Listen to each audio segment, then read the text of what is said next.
Yo Chelsea fans, welcome back to Bridge of Blue. Bareng gue Nanda Sugiono. Di video kali ini gue akan memprediksi persentase keberhasilan Chelsea untuk memenangkan Premier League di musim ini setelah game week ke-8 ya. Tapi sebelum itu buat kalian yang baru join jangan lupa buat subscribe, likes, dan komen video ini. Kalian bisa bantu gue untuk sampai ke 10.000 subscriber sampai akhir tahun ini ya. Kalian juga bisa follow gue di Instagram @nandasugiono karena gue selalu mengupdate berita mengenai Chelsea di channel gue.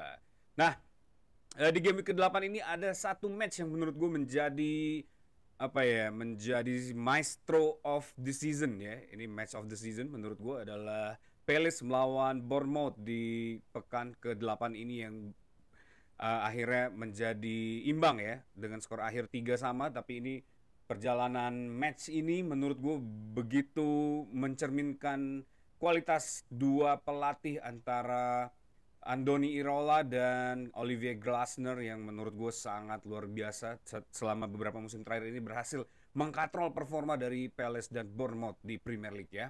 Tapi gue akan mulai dengan match pertama ini antara Manchester City yang berhasil memenangkan pertandingan 2-0 melawan Everton ya. Brace dari Erling Haaland ini mengantarkan City naik ke peringkat 2 ya di klasemen sementara setelah game week ke-8 ini. Permainan eksperimental dari City dengan formasi 4-1-4-1 yang sangat jarang diturunkan di Premier League ini membuktikan tactical genius dari Pep Guardiola yang terus dikembangkan ya. Pep ini kelihatannya seperti tidak pernah berhenti menjadi seorang inventory dan dia selalu berhasil mengeluarkan tactical yang cukup jenius ya dan seringkali diikuti atau ditiru oleh para pelatih lain di Eropa.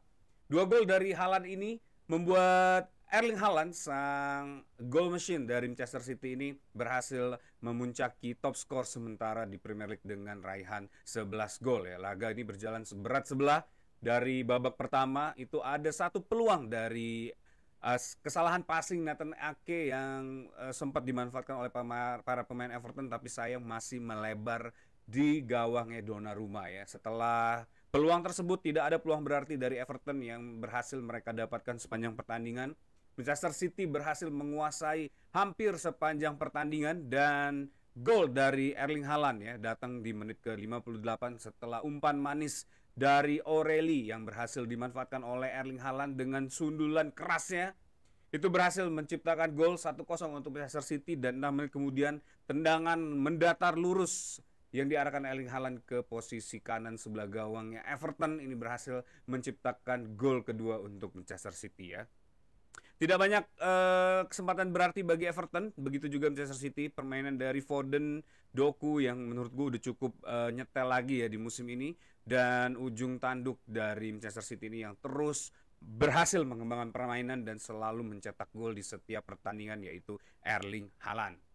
Nah, dan dari kemenangan ini City berhasil memastikan diri sebagai title contender ya di musim ini setelah game week ke-8 ini dan berhasil meraih 16 poin hanya terpaut 3 poin dari Arsenal sampai dengan game week ke-8 ini. Slow but sure, Manchester City ini kembali lagi ya menjadi ancaman buat para tim-tim besar yang ingin meraih Premier League di musim ini. Di match kedua ini ada Fulham melawan Arsenal ya. Bermain di kandang Fulham, Gyökeres lagi-lagi puasa gol di match ini. Walaupun bermain 90 menit, ini tidak membuat Gyökeres mampu melesakkan satu gol pun ke gawangnya Fulham ya. Permainan ini cukup berimbang, jual beli serangan terjadi antara Fulham melawan Arsenal ya dan terjadi beberapa kali juga ini end to end match yang cukup mengesankan menurut gue ya, build up play antara Fulham lawan Arsenal. Walaupun Fulham ini menjamu sang title contender tapi Fulham tidak merasa inferior sama sekali. Dia tetap memainkan permainan menyerangnya dan ini menjadi pertandingan yang cukup menarik menurut gue ya. Tapi hadirnya Bukayo Saka yang bermain sangat baik di pertandingan kali ini setelah dia kembali dari cedera dan dimainkan sebagai cameo di beberapa pertandingan sebelumnya ya. Ini gol juga datang ya dari Trossard dari corner kick yang dieksekusi oleh Bukayo Saka dan berhasil disundul oleh Gabriel dan disambar oleh Trossard di menit ke-56 menjadi satu-satunya gol yang terjadi di pertandingan kali ini ya. Dan Saka juga yang bermain sangat cemerlang ini berhasil mengangkat permainan Arsenal ya. Dengan sangat baik dia berhasil menciptakan satu peluang penalti dijatuhkan di menit ke-60-an ya kalau nggak salah di dalam kotak penalti Fulham. Tapi sayang wasit Anthony Taylor ini membatalkan penalti karena setelah direview VAR tidak ada atau tidak terjadi di dalam kotak penaltinya Fulham ya. Nah ini kemenangan tipis dari rival kota Arsenal ini membuat mereka kokoh di puncak klasemen sementara. Dan pertandingan ini juga sangat menarik, terutama gue highlight adalah Berlino ya, penjaga gawang dari Fulham ini bekerja sangat maksimal dan bermain sangat baik di pertandingan kali ini. Seandainya bukan dia yang menjadi goalkeepernya Fulham, kemungkinan besar akan banyak gol bersarang di gawangnya Fulham ya. Dan mungkin ke Arsenal bisa menjadi juara Premier League di musim ini. Bagaimana menurut teman-teman semua? Silahkan tulis di kolom komen di bawah ya. Di match ketiga ini ada Spurs yang kalah melawan Aston Villa ya di Tottenham Stadium. Walaupun bermain di kandang sendiri ya dan memulai pertandingan ini dengan sangat baik setelah gol dari Bentancur di menit ke-5 ya. Tapi permainan yang baik di awal tidak menjamin hasil yang baik juga di akhir ya.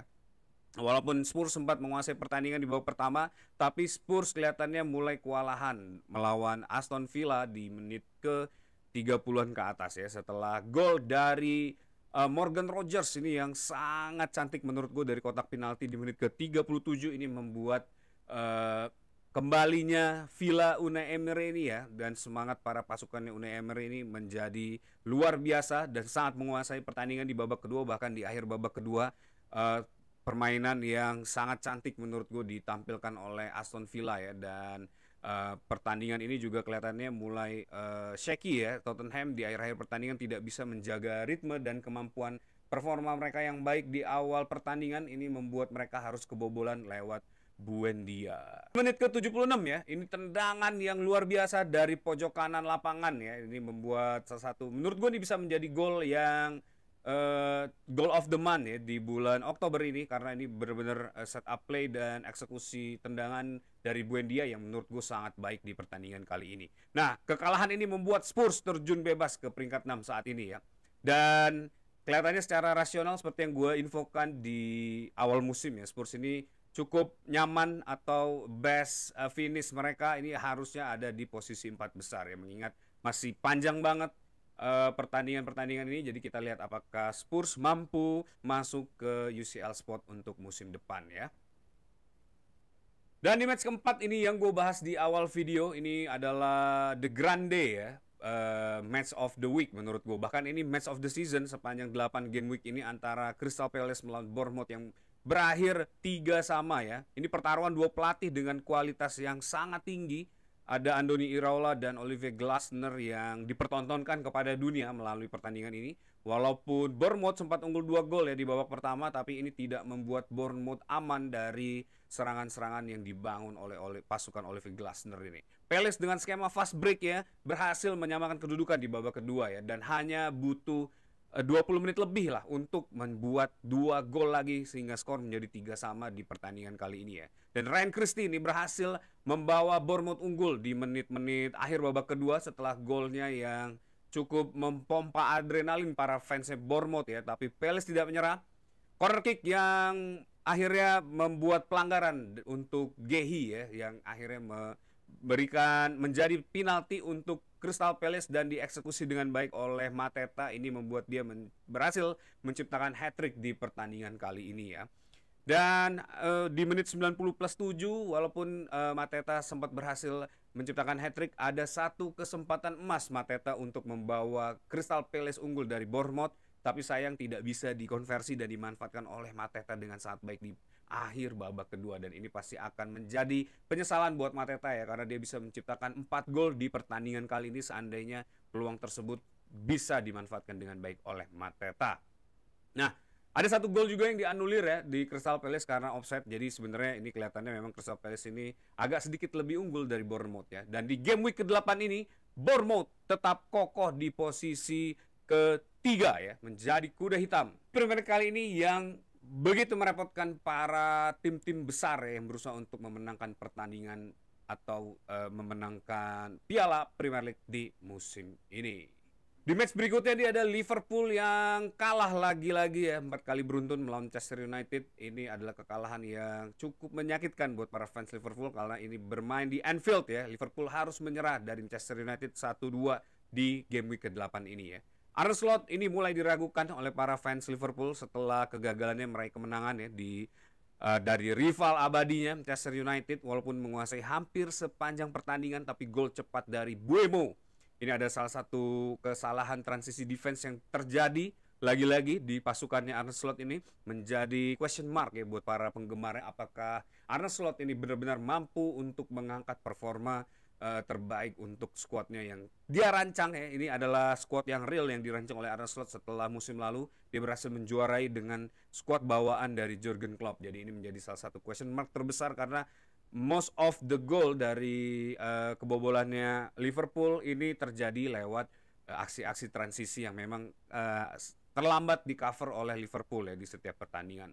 Nah, gagal meraih kemenangan ya ini membuat juga Arne Slot diragukan ya oleh para fans Liverpool. Suara sumbang mulai keluar karena memang dana yang digelontorkan oleh Arne Slot untuk membangun skuad yang dia gunakan di musim ini sangat besar dengan mendatangkan pemain seperti Isak dan Florian Wirtz yang sampai saat ini belum mampu mendongkrak permainannya Liverpool. Dan juga ada satu keanehan ya di mana Federico Chiesa yang lagi-lagi tidak dimainkan sejak menit awal, padahal setiap masuk dia selalu memberikan impact, dan itu juga terjadi. Assist yang dia berikan ke Cody Gakpo di pertandingan kali ini semakin mempertajam hubungan antara Arne Slot dan para fans Liverpool, karena ada satu pemain yang menurut para fans ini bermain sangat maksimal tapi tidak juga dimainkan sejak menit awal oleh Arne Slot. Gol kemenangan ini berhasil dicetak oleh Harry Maguire ya, yang gak pernah lelah menggendong Manchester United. Ini walaupun disingkirkan, dimaki-maki berkali-kali oleh para internalnya ya. Dan kalian ini juga membuat Liverpool terlempar sebagai title contender musim ini dan menghuni posisi 4 di klasemen. Sementara hanya beda 1 poin dari Chelsea yang berada di posisi kelima ya. Nah, ini juga ini akan menjadi perdebatan yang sangat sengit di beberapa pekan ke depan ya, tentang posisi atau kemampuan Arne Slot untuk membawa Liverpool ini apakah mampu kembali lagi menjadi title contender dan membawa mimpi untuk menjadi back-to-back winning Premier League di musim ini. Coba para fans Liverpool tulis di bawah, apakah kalian masih pede dan yakin dengan kemampuan Arne Slot untuk membawa Liverpool menjadi juara di Premier League di musim ini. Dan match terakhir ini adalah match yang kita tunggu-tunggu ya, antara Nottingham Forest melawan Chelsea. Bermain away, Chelsea berhasil mengamankan kemenangan ya, kill the game di babak kedua, walaupun sempat terseok-seok di babak pertama, tapi akhirnya Chelsea berhasil menciptakan 3 gol di babak kedua hanya dalam 20 menit saja. Gol pertama diciptakan oleh George Achampong yang membawa debut golnya setelah bola crossing dari Pedro Neto yang sangat baik ya dimanfaatkan oleh Achampong untuk memasukkan bola dengan kepalanya ya. Heading yang sungguh luar biasa, sangat keras, ini berhasil membawa semangatnya Chelsea untuk kembali memenangkan pertandingan ya. Walaupun di babak pertama kita berantakan banget dan Nottingham Forest begitu menguasai pertandingan, tapi perubahan dan adjustment yang dilakukan oleh Enzo Maresca di babak kedua dengan memasukkan Moises Caicedo mengganti Alejandro Garnacho dengan Gittens ini membuat satu progres yang luar biasa ya. Apalagi saat ditariknya Joe Pedro ini bermain untuk di posisi 10. Ini membuat banyak opsi pilihan serangan dan membuka ruang yang cukup luas bagi para pemain sayap Chelsea untuk mengeksploitasi lini bertahannya Nottingham Forest ya. Dan gol kedua juga diciptakan oleh Pedro Neto lewat skema tendangan dari luar kotak penalti yang sangat baik dieksekusi oleh Reece James dan Pedro Neto. Dan gol ketiga ini menandakan redemption dari sang kapten ya, Reece James, bermain 200 game untuk Chelsea di pertandingan kali ini dan berhasil menciptakan gol. Ini sungguh luar biasa. Dan ada kejadian unik juga, ada surat cinta yang dikirimkan oleh Enzo Maresca saat Estevao memasuki lapangan dan disimpan oleh Reece James di kaos kakinya ya. Dan ini apakah mungkin ada jimat atau apapun itu kita nggak tahu ya, tapi spekulasi terus bermunculan di media sosial sampai dengan hari ini mengenai apa isi dari surat tersebut ya. Dan lagi-lagi Chelsea berhasil mengoleksi kartu merah ya, 5 kartu merah dari 6 game setelah Malo Gusto di kartu merah. Dan ini menurut gue silly foul ya yang dilakukan oleh Malo Gusto di bagian pertahanannya Nottingham Forest, dan menurut gue ini sangat nggak perlu, dan ini menjadi question mark juga buat para True Blue ya untuk disiplin para pemainnya Chelsea ini, karena ini seperti bom waktu, lo cepat atau lambat akan sangat merugikan buat Chelsea, dan Malo Gusto akhirnya harus disuspend lagi ya untuk beberapa pertandingan ke depan setelah mendapatkan kartu merah ini. Dan di akhir menit akhir babak kedua setelah Chelsea berhasil unggul 3 gol, ini menjadi pertanyaan yang sangat besar buat gue pribadi ya, kenapa Malo Gusto harus mendapatkan kartu merah atau melakukan tackle yang menurut gue cukup silly ya di pertandingan kali ini. Dan kemenangan ini mendongkrak Chelsea di posisi 5 saat ini, dan ini menjadi kick off ya, semoga saja setelah pertandingan ini seperti masanya Antonio Conte kita bisa memborong seluruh kemenangan ya, dan semoga aja Enzo Maresca mampu mengangkat kemampuan Chelsea, dan dengan kembalinya beberapa pemain yang cedera di beberapa pertandingan ke depan ini bisa membuat Chelsea kembali lagi merangsek dan menjadi title contender di pertandingan-pertandingan atau di match-match berikutnya, dan memenangkan match-match berikutnya dan menjadi title contender di Premier League di musim ini ya. Coba tulis di kolom komen menurut kalian berapa persen peluang Chelsea untuk memenangkan Premier League di musim ini. Dan setelah game week ke-8 ini gue memutuskan untuk menaikkan sedikit percentage keberhasilan Chelsea untuk mendapatkan Premier League di musim ini menjadi 85% ya di game week ke-8 ini, setelah pertandingan yang sangat meyakinkan antara Forest melawan Chelsea dan kemampuan Enzo Maresca yang udah gue highlight di review match yang gue udah keluarkan sebelumnya. Kalian bisa saksikan videonya di link di bawah ya, ataupun di card di atas ini. Dan ini juga membuktikan bahwa Enzo Maresca ini cukup diperhitungkan di dalam peta kekuatan para pelatih di Eropa ya. Dan ini semoga bisa mendongkrak permainan dan performa Chelsea menjadi lebih baik lagi dan bisa menjuari Premier League. 85% bukan angka yang cukup tinggi, walaupun belum 90 maupun 95%, tapi ini kemungkinan besar top 4 is a must ya, 85% ini. Jadi coba tulis di kolom komen bagaimana menurut kalian setelah game week ke-8 ini posisi dari Chelsea ya untuk memenangkan Premier League di musim ini. Nah, itu dia, dan gua akan membacakan beberapa opini kalian yang udah masuk di channel gua di Nanda Sugiono ya. Ini ada beberapa pendapat dari yang pertama, Yan Dwiu, peluang juara 50% kalau di winter transfer beli back yang mateng. Yap, ini back ini menurut gue masih 50-50 ya, karena seandainya Tosin dan Fofana ini kembali lagi, dan semoga aja tidak cedera kembali ya, tapi kalau melihat dari situasi saat ini memang kita cukup membutuhkan lapisan back ya di winter transfer di musim ini. Nikoj NS 0% kalau tiap match dapat kartu merah. Ya ini make sense ya, karena itu adalah bom waktu dan itu sangat membahayakan Chelsea ya. Gunawan 30% juara karena Chelsea belum konsisten dan dihantui masalah cedera pemain inti yang berkepanjangan. Semoga bisa jadi kuda hitam seperti di Club World Cup. Yes. Bang Ari 212 100% karena dilihat musim kemarin lawan berat ada Liverpool, Arsenal bagus tapi tidak cukup versus Big Four. Semoga City bisa kita atasi di 2 laga home dan away maksudnya ya. Gua agak optimis, tapi kita lihat aja di akhir musim ya, apakah Chelsea mampu untuk menjadi juara Premier League ya. Dari Hafiz Kurtubi, nggak berharap juara, cukup konsisten bermain bagus di setiap laganya. Low key ya. Ali V. Fauzan 80% Big Four. Ya ini berarti mirip-mirip lah kayak yang gue keluarin, 85% ya. Badai 2.0, realistis aja kita bisa juara kalau semua dapat. Oh, realistis aja kita bisa juara kalau semua pada kepleset kayak Ipul semalam. Selain itu 25% deh, top 4 sih kayaknya biasa. Aditya Nabil mungkin 20% kalau bisa keep up main seperti ini dan pemain yang cedera udah pada balik ya. 20% tuh it's so small guys. Raja Maika di PL kayak 4 besar aja udah cukup. Yang penting konsisten, tapi pengen banget lihat Chelsea juara Carabao atau FA Cup. Udah lama soalnya nggak juara. Ya itu make sense ya. Kita terakhir juara FA Cup itu di tahun 2012 ya kalau nggak salah ya. Atau 2016 ya. Coba tulis di kolom komen ya. Kapan kita terakhir juara FA Cup.